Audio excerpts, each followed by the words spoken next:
se le debe de sugerir a la gente, de informarle a la gente lo importante que como ciencia todo tenemos que abarcar, todo tenemos que desarrollar. Como país tenemos que desarrollarnos en muchos ámbitos y parte de la astronomía es también eso. Entonces, si crece la contaminación lumínica, se va a disminuir la calidad de los trabajos que se pueden desarrollar en la astronomía. Entonces, también va a disminuir y se va a ver afectado el detalle del desarrollo tecnológico, porque hablar de astronomía, cuando yo les menciono a las personas que suben a San Pedro, les digo, hablar de astronomía no nada más es el hecho de descubrir objetos en el universo, estudiar los que están en el universo, sino lo que se ha tenido que construir para que los astrónomos tengan la herramienta necesaria y lograr esos descubrimientos. Entonces, estamos hablando de ingenieros en electrónica, ingenieros en mecánica de precisión.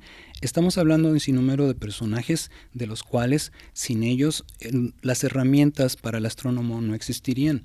Pero entonces eso viene de todo el trabajo y todo lo que los investigadores, a los alumnos y a todos los personajes que vienen involucrados para el desarrollo del conocimiento en general han contribuido para que la gente se ocupe en la ciencia. Esta persona que está aquí, que la vamos a ver más adelante, es uno de los nativos, al igual que Pedro Capacete, que está aquí, que son de los Capacete de Santo Domingo, del sur de la Baja.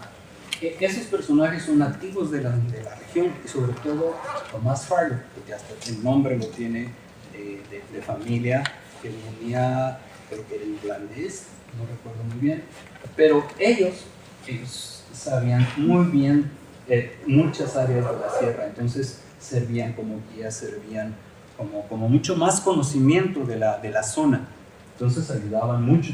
Y como pueden ver, como les digo, las condiciones para los aventureros pues era esa, ¿no? O sea, era aquel lugar, todavía no había demasiada, vuelvo a insistir, no porque no hubiese trabajo, sino porque a veces había oportunidad de hacer otro tipo de cosas. Siempre había trabajo, entonces, pues Tomás se movía en su cuchupeta. Pues no está siempre subía a San Pedro, o sea, él tenía un vehículo para subir. El demás grupo de personas que trabajaban ahí subían vehículos proporcionados por la universidad, que apenas por eso este lugar empezaba a crecer. Claro, ya esto ya no se usaba. Aquí este chofer pues, se quiso tomar la foto con uno de los caballos de los que subían. Esta es la manera de cómo se viajaba. Entonces, pues, pueden darse cuenta de lo singular y de las cosas que se tenían que hacer. Como dicen ahora sí, como húngaros, hasta en el techo teníamos que cargar con las cosas, ¿no? ¿Sí? Aquí hay personajes. Sí, puedo mencionar al supervisor, el señor García, Marco Moreno, Agustín, mi hermano, y no, es Raúl Moreno, parte de los Moreno. Sí, esos son, es primo de Marco Moreno. Y notamos aquí parte de las acciones que en ocasiones teníamos que realizar, de poner cadenas en esas condiciones o insistir en tratar de llegar al observatorio dadas las condiciones a como diera lugar, ¿no? Y el jefe en ese entonces, el ingeniero Alonso, pues los bochitos se defendían, pero pues había un momento en el cual ya no podían continuar y entonces se complicaban la manera de cómo tratar de llegar a... Esto es apenas en la corona, o sea, parte de empezar a subir hacia lo que es completamente el observatorio. Muestro este video porque se ve, quiero hacer la comparación de que pues es la cabaña roja. Allí esa cabaña pues era la de lujo, era la de donde comían muy explícitamente, muy bien, se daba de comer muy bien, y estas eran las condiciones de los demás trabajadores, ¿sí? Así eran las condiciones en los trailers de cómo se tenía uno. Ellos tenían que comprar su comida y vamos a empezar a ventanear. En aquella época tenía uno que pagar, si quería uno comer aquí en la cabaña roja, bueno, aquí estamos viendo, ahorita les explico esta fotografía, pero si quería uno comer ahí en la cabaña roja con una cocinera, tenía uno que pagar 350 pesos para estar 3 semanas en el observatorio y descansar uno. Esas eran las condiciones de esa época, del 71, del 72, del 73 ya no, porque entró el sindicato.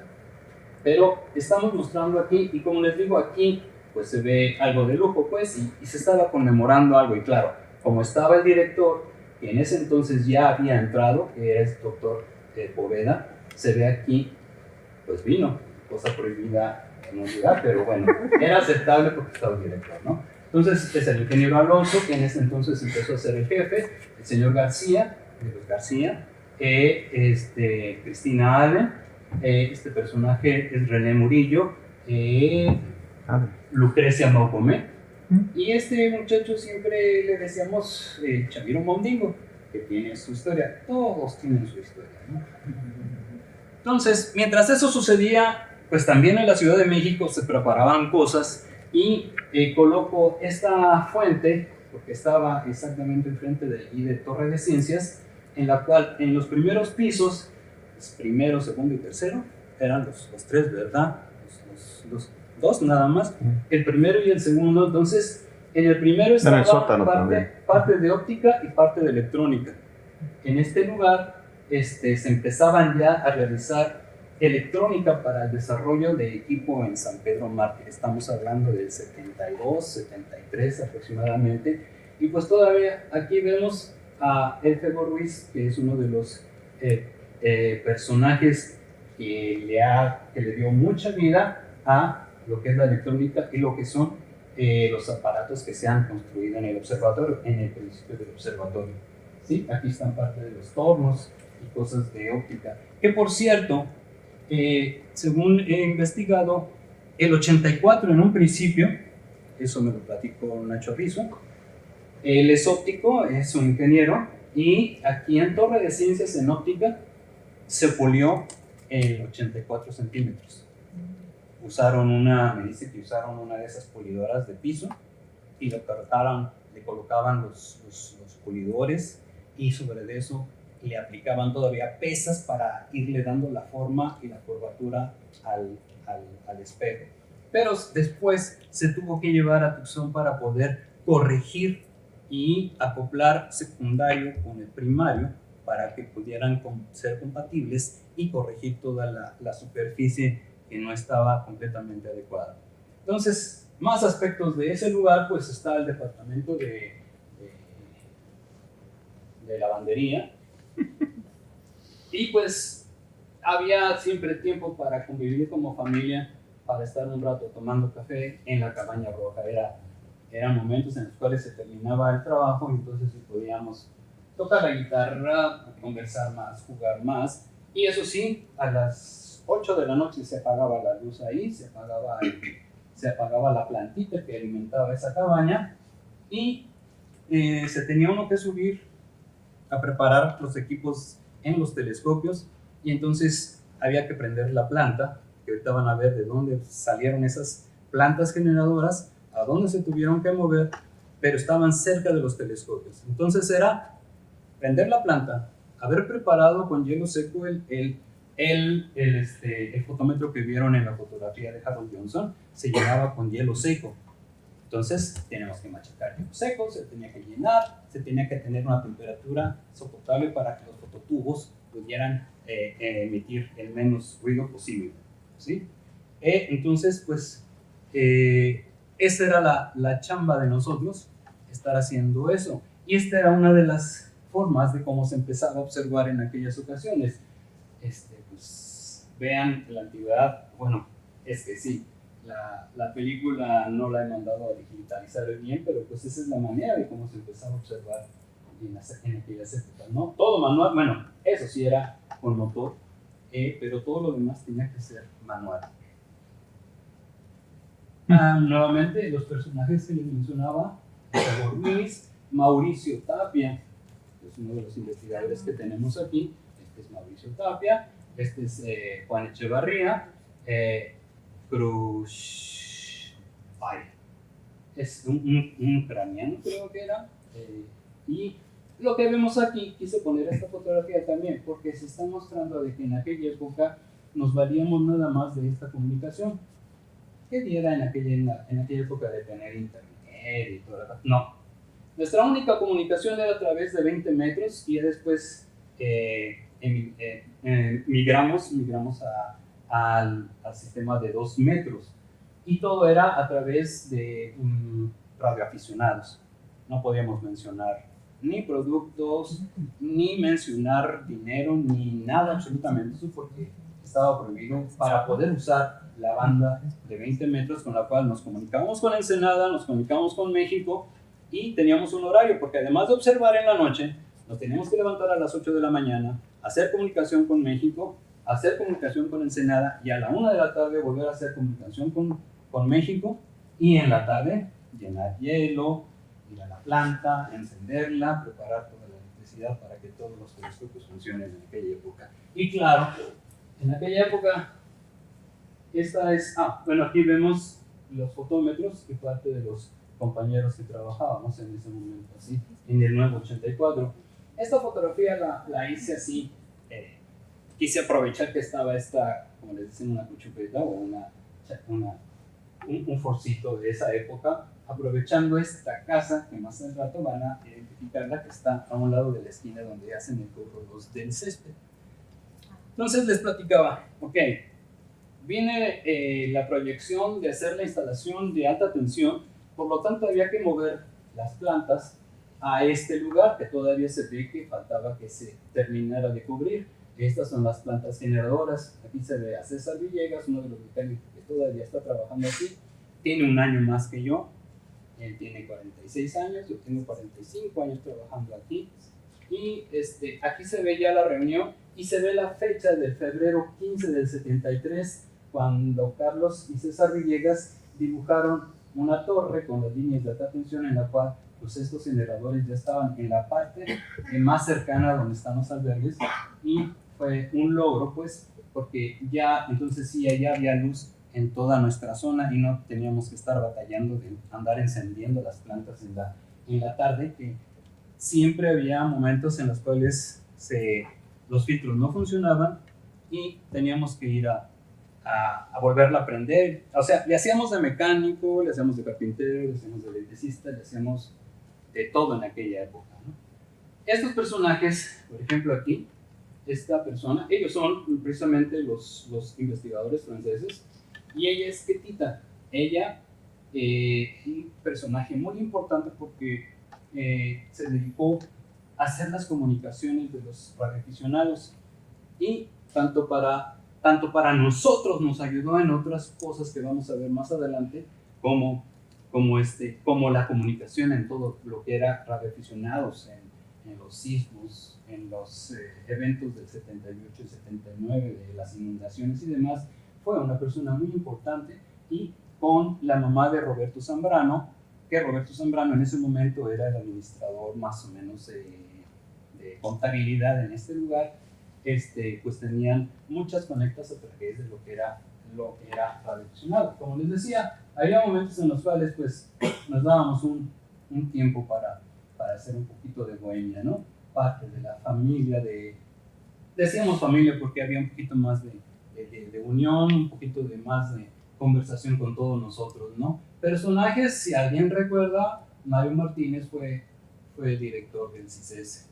Lidia Campos, que es una secretaria que se acaba de jubilar, Estela de Lara, Carlos Villegas, Agustín, personajes que, bueno, algunos de ustedes, bueno, van a decir, bueno, pero son trabajadores de este lugar.